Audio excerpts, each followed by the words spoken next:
question they are saying, why does an object float or sink when placed on the surface of water? ठीक है, so they are talking about an object कि sometimes क्या होता है, ये object like sink हो जाता है, अंदर चले जाता है, डूब जाता है, but sometimes what happen, it basically float on the surface. so like वो कौन सा factor है, क्यों हो रहा है ऐसा, चलो देखते हैं. so look, what basically physics is trying to say us in this concept. physics क्या कहना चाह रहा है, अगर आपके पास एक ऑब्जेक्ट है तो ये जो ऑब्जेक्ट है इसका पूरा का पूरा मास कहाँ पे कंसंट्रेटेड होगा, सेंटर में. So I hope like it is clear, ये हमारा क्या है, सेंटर है. और मास के ऊपर क्या लगता है, ग्रेविटी लगता है. So that is the reason कि ये जो इसका मास है it will be acting downward. ठीक है, ये मास के वजह से जो फोर्स लग रहा है इसके ऊपर वो किधर एक्ट होगा, डाउनवर्ड एक्ट होता है. And that is nothing but the weight of the object, that is mg.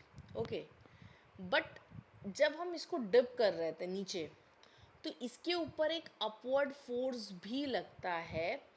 And इसी फोर्स को हम क्या बोलते हैं, बियॉन्ड फोर्स बोलते हैं. We also call this as buoyancy, right. तो इस ऑब्जेक्ट के ऊपर क्या अप्लाइड है, एक अपवर्ड फोर्स लगा है and that force is nothing but the buoyant force. Clear है. So yes, weight is acting downward, buoyant force is acting upward. Can I say there are two forces और दोनों vertically opposite है एक दूसरे के. एक ऊपर जा रहा है और दूसरा नीचे खींच रहा है. One is pulling down and the second one is like pulling up. तो भाई डिपेंड करता है ना, जो फोर्स बड़ा होगा वो जीत जाएगा.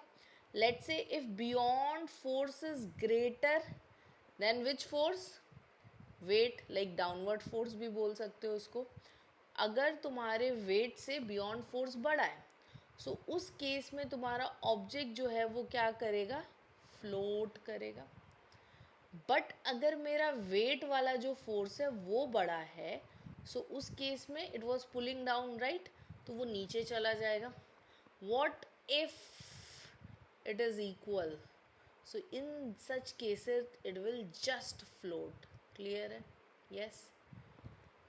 so yeah, you can give your answer in such a manner. When an object is placed on the surface of water, two force act on the object. एक है weight of the object which is acting vertically downward and the second one is the beyond force acting vertically upward. The object will float on the surface of water if the upthrust is greater. ठीक है, अगर beyond force बड़ा है so object will float greater than the weight of the object and the object will sink.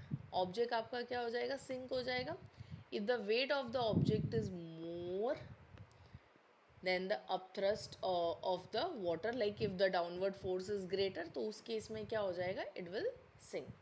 clear है. yes. so I hope you are clear with the solution. if you have any doubt so you can post it like in comment section. thank you.